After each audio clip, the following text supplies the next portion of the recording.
Hi, my name is Elizabeth Nance. I am an associate professor in the Department of Chemical Engineering at the University of Washington and our department chair.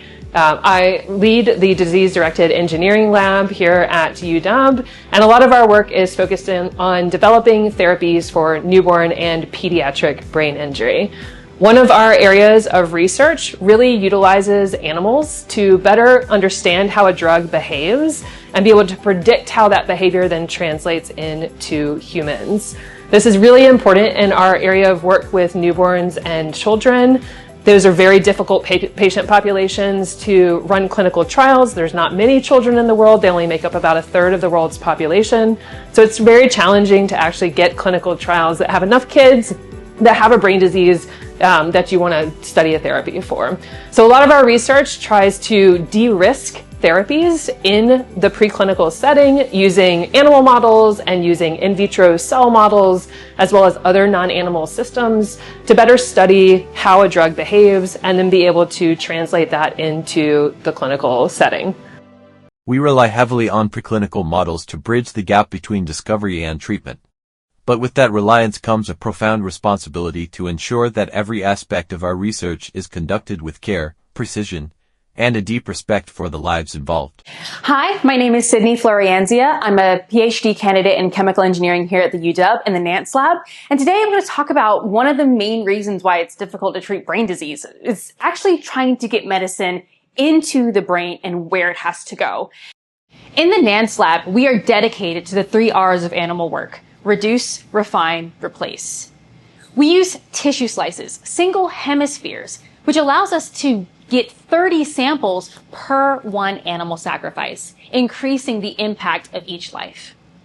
Additionally, we use cells, which we're able to grow up and increase in number, allowing us to do more experiments per sacrifice. And we use the cell media across multiple projects, further increasing the impact.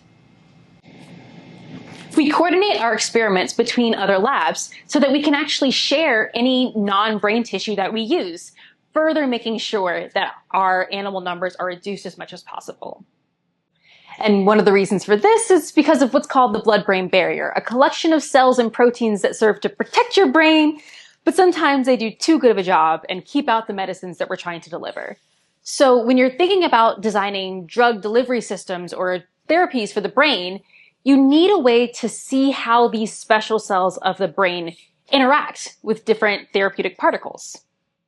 My work in the Nance Lab involves isolating these cells, these blood-brain barrier cells, from a whole brain, and then bringing them back together in a microfluidic device. This allows us to construct and analyze a tiny brain vessel on a chip that fits in the palm of your hand. I use primary isolated cells for this work, as primary cells, or cells directly from animal sources, retain a lot of their functionality when they're placed in vitro environments. And in our case, that means forming the tight junctions that make the blood-brain barrier the barrier that it is. Isolating cells first and allowing them to grow and grow and grow makes them more numerous, which means that we're able to do more experiments with fewer animal sacrifices. Which is just one way our lab is dedicated to the 3 R's of animal work: reduce, refine, and replace. So when we were starting this work, we dove deep into the literature, which recommended isolating astrocytes from younger age donors. But it also recommended isolating the endothelial cells and pericytes from older age donors. So which begged the question, how do we make sure that our rats are as happy as possible throughout a longer age-up process?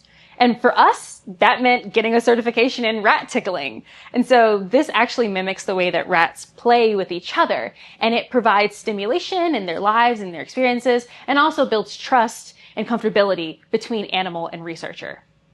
Okay, so back to the science.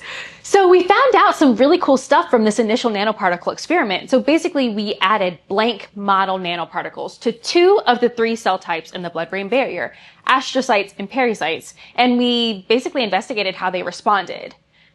There was definitely colocalization within the pericytes, which may be interacting with particles in a phagocytosis-esque way. But the astrocytes, when plated in the dishes, didn't really seem to want to take up the nanoparticles. And in the cells that we did see co-localization with the nanoparticles, they weren't positive for our astrocyte marker. But in the microfluidic device, we saw a pretty distinctive morphology shift in these cells, which in and of itself is pretty cool. But along with the morphology shift, there appeared to be an increase in particle co-localization, particularly in the long processes of astrocytes, which didn't exist to the same extent when the cells were plated in the dishes. Their branches there were shorter and wider. For pericytes, their interactions didn't change too much in the device, but we did see a morphology shift with these cells aligning around the curvature of the device, which is exactly how we'd expect these cells to behave. Cells that exist to wrap around blood vessels in vivo. These results highlight the importance of choosing a model system that allows cells to function as they would in vivo to get the most accurate drug screening data. And even though this is a great first step in this work, we still pair all of this with in vivo work in our lab to understand how organ systems work together to affect one another, which is still something that microfluidic chips and computer simulations can't fully recapture. Microfluidic platforms allow for initial mechanistic insights and rapid screening, but these predicted outcomes still need to be confirmed with whole organism settings to ensure clinical relevance.